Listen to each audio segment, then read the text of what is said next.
And good evening, everybody. This is Michael Filigera. I am with logicalsignals.com, and I'm bringing tonight the Elliott wave update for the NQ on Wednesday, March 24th, 2021.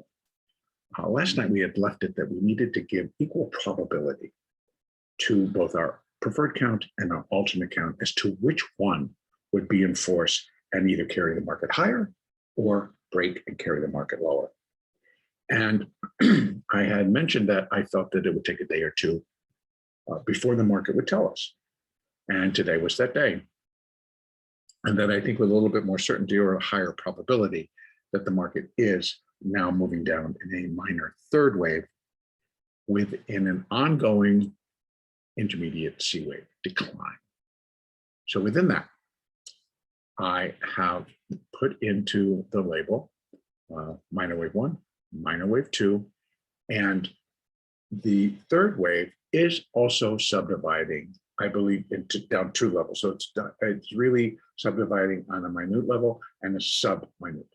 So in that sub-minute level, I am because I'm giving this third wave a lot of room. So let me just say that the labeling could change, but right now I'm taking them down to that bottom level to begin with. So I'm on a sub-minuet level and I'm labeling 1, 2, 3. That suggests that we have a fourth wave rally and then in a fifth wave decline before we'll finish the first minute wave of that minor wave 3. And then we'll have a minute wave 2 and bounce rally. So you can run Fibonacci's from the top of wave 2 down to the bottom of wave 3, and you're going to get where we suspect the market should come up. 0.236 comes in just above the where we are right now. And so like at 12,835, we'll call it. And the market has not been able to really even get up to that level. Thus far, we've got up to, I think, 33. So it needs to get up a little bit higher, but it's being held by the hourly 4. So I'm thinking that we're going to at least get up there. We could possibly get up to 28,050 in a wave 4 and then get that fifth wave, which should be about 100 points because wave 1 here is about 100 points, about 92 points exactly. And that would then bring us back down to like 12,733, possibly lower.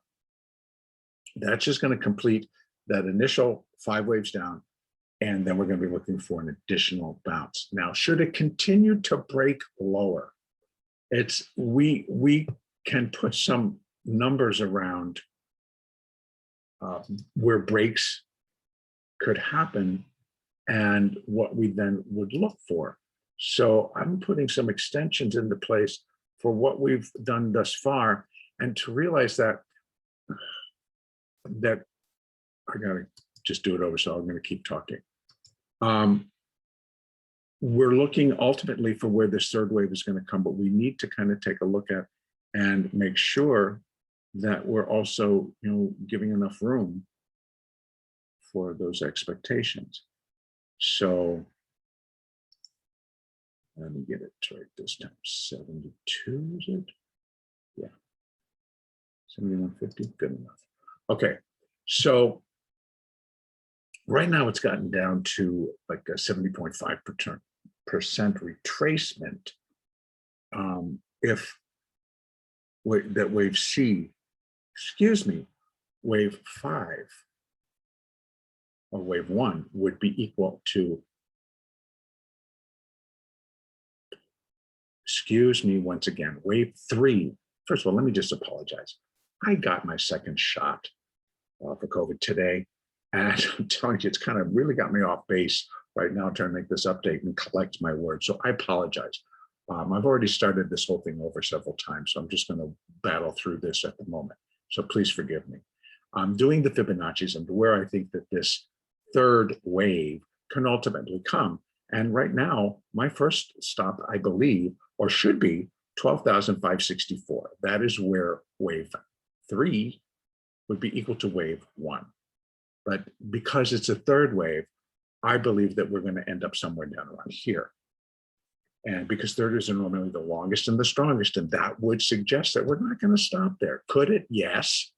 Would it be acceptable? Yes. But I want to be more in talking about also the personalities of these individual waves and historically what they've kind of done. That if we're looking for the longest and the strongest wave, well, then it should be breaking. So, but right now we're going to finish a 4 and then we're going to come down in a 5, somewhere around in here. Maybe it does come down to this level in the 5th wave. That would be quite a bit, but totally within the realm of reality. And then we're going to get a wave 2 bounce. But right now, I'm looking for a little bit higher, an additional new low put in below what it did earlier today. Earlier this evening, I should say, and that would be at 12,752. And then once that's done, then we've got that 5th wave in, and then we're going to get a wave 2 bounce. Now, that's where I'm going to leave this for right now. I think that we're in this minor 3rd wave decline. We're in the beginning stages of it. We're going to track it down, hopefully to its completion. Upside, if it starts to break above 12,870, then it makes me take a different look at what is going on within this structure.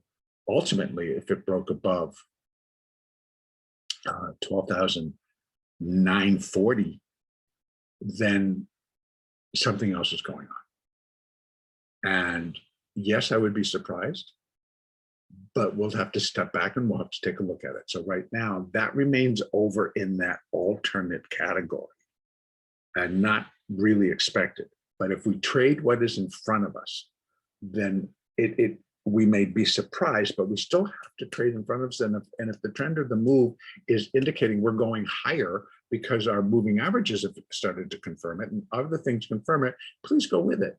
Do not fight the market. And likewise, don't fight a decline. If it's happening when you believe the market should be going up, don't fight it. Just kind of clear that thought and follow your moving averages and just trade. That's all I'm going to talk about tonight.